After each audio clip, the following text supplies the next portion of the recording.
ಕಾರ್ಯನಿರ್ವಾಹಕ ಅಧಿಕಾರಿಗಳಿಂದ ಎಷ್ಟೋ ಸಾರಿ ನಿಮ್ಗೆ ನೋಟಿಸ್ ಬಂದಿದೆ, ಸುತ್ತು ನೆನಪೋಲಿಗಳು ಬಂದಿವೆ. ಆದರೆ ನೀವು ಕ್ರಮ ತಗೋದಿಲ್ಲ. ನಾನು ಎಷ್ಟೋ ಸಾರಿ ಸರ್ ನಿಮ್ಗೆ ಬಂದು ಹೇಳ್ತೀನಿ, ನಮ್ಗೆ ನ್ಯಾಯ ಸಿಗೋದಿಲ್ಲಪ್ಪ ಅಂತಂದರೆ ನಾವು ಮುಂಬರುವ ದಿನಗಳಲ್ಲಿ ಉಗ್ರವಾದ ಹೋರಾಟ ಮಾಡ್ತೀವಿ.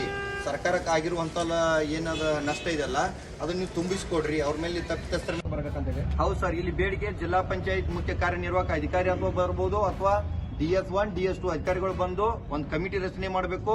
ಅವ್ರ ಮೇಲೆ ನಾವು ಫೆಬ್ರವರಿ ತಿಂಗಳಲ್ಲಿ 22ನೇ ತಾರೀಕು ಒಂದು missing complaint rural police station ದಲ್ಲಿ ರಿಜಿಸ್ಟರ್ ಆಗಿದೆ. ಇದರಲ್ಲಿ ಕಂಪ್ಲೇನೆಂಟ್ ದೀಪಾ ಮುಷಂಡಿ ಅಂತ ಇದ್ದಾರೆ. ಮತ್ತು ಇದರಲ್ಲಿ ಒಬ್ಬರು ಲೇಡಿ, ಒಬ್ಬರು ವಿಕ್ಟಿಮ್ ಮಿಸ್ಸಿಂಗ್ ಹೋಗಿರೋಂತೆ ಅಂತ ಒಂದು ಕಂಪ್ಲೇಂಟ್ ಕೊಟ್ಟಿದ್ದಾರೆ. ಈಗ ರೂರಲ್ ಪೊಲೀಸ್ ಸ್ಟೇಷನ್ನಲ್ಲಿ ತನಿಖೆ ನಡ್ತಾ ಇದೆ.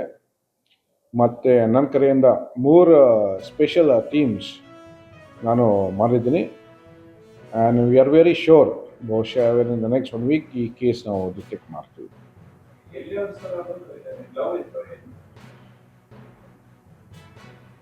ನಮಗೆ ಬೇರೆ ಬೇರೆ ಸುದ್ದಿ ಬರ್ತಾ ಇದೆ, ಮತ್ತು ನಮ್ಮ ತನಿಖೆ ಪ್ರಕಾರ ಕೂಡ ಬೇರೆ ಬೇರೆ ಮಾಹಿತಿ ಬರ್ತಾ ಇದೆ, ಹೀಗೆ ಹಾಗೆ ಅಂತ ಇದೆ. But unless we get A girl back, ಆ ಹುಡುಗಿ ನಾವು ಡಿಟೆಕ್ಟ್ ಮಾಡಿಕೊಂಡು ನಮಗೆ ಗೊತ್ತಾಗುತ್ತೆ ಯಾಕೆ ಅವರು ಮನೆಯಿಂದ ಬಿಟ್ಟು ಮತ್ತೆ ಮಿಸ್ಸಿಂಗ್ ಹೋಗಿದ್ದಾರೆ.